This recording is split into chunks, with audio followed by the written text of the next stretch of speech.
In today's video, we'll compare the latest iPhone SE with the new Huawei P40 in terms of the camera. Without further ado, let's see how they perform. So in this Dandelions picture, notice the subtle difference in HDR. The iPhone seems to bring out a bit more details in the highlights compared to the Huawei. That said, both are fairly similar. Once again, the first thing I see is the dynamic range difference. This time though, it's hard to say one is stronger than the other, because the iPhone provided with more details in the sky area, while the ground and trees are clearly more exposed on the Huawei. The latter to me seems a bit more natural, and I also prefer its colors.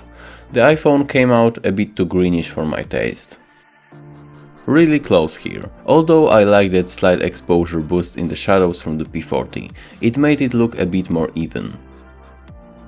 In this one, we can generally see more intense HDR coming from the iPhone, visible across the whole picture, down from this water up to the sky area.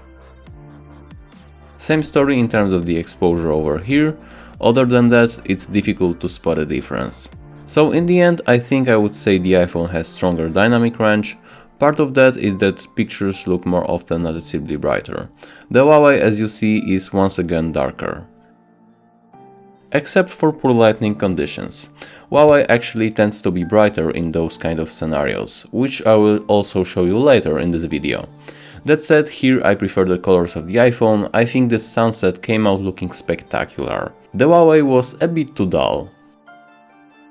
This wood trim also definitely looks much more accurate on the iPhone, there is just too much red in the P40's picture. But the iPhone is not always better in terms of the color accuracy, it would be far too easy. Its main problem, I think, is that unnatural greenish tint in some pictures. And just so you can see what results you can achieve with two extra modules, telephoto and ultra-wide angle, found in the Huawei P40.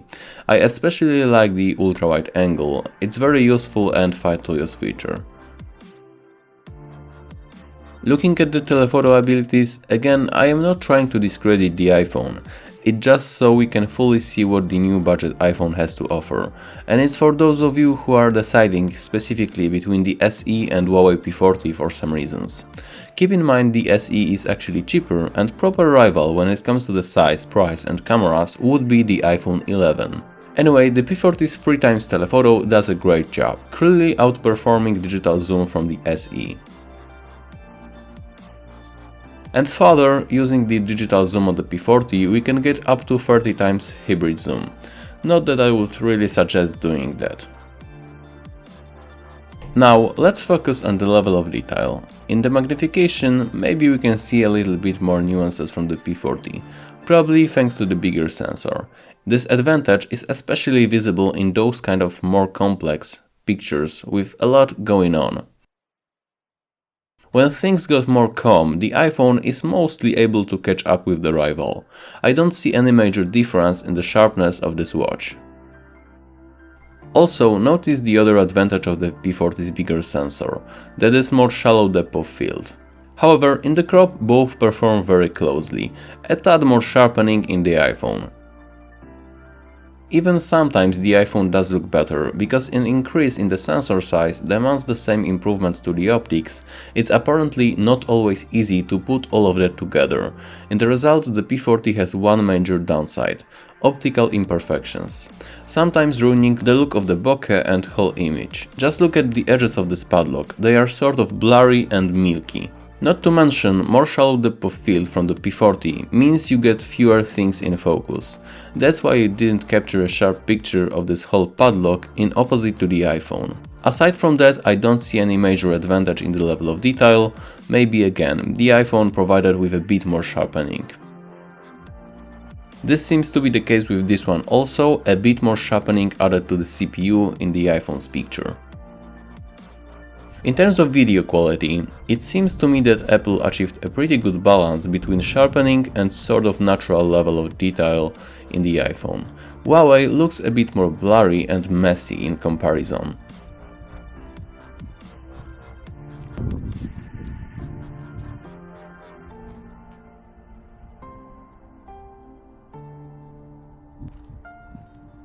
Also, notice slight reddish kind of tint to the P40's footage.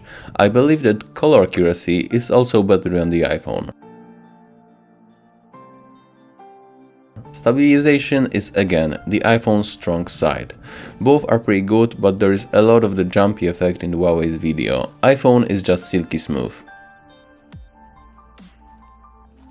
Moving to the low-light performance, those pictures look almost the same at first glance, but until we go into the crop, then you will notice more details in the texture of this NAD amplifier front plate coming from the Huawei. Those nuances clearly disappear with iPhone's noise reduction. In this one I would go with the iPhone in terms of the colors and focus accuracy, but to be fair, zooming in, there is a lot more noise and artifacts compared to the Huawei P40.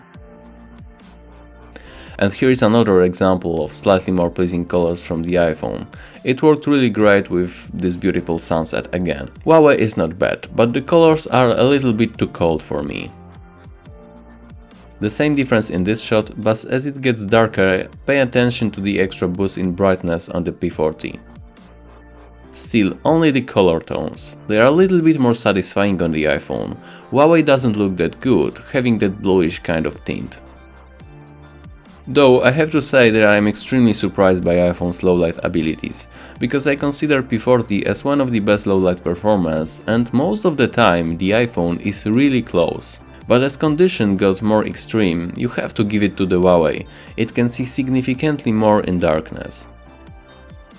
In addition, you also have a night mode, which SE lacks, but again, more comparable iPhone 11 has that, so...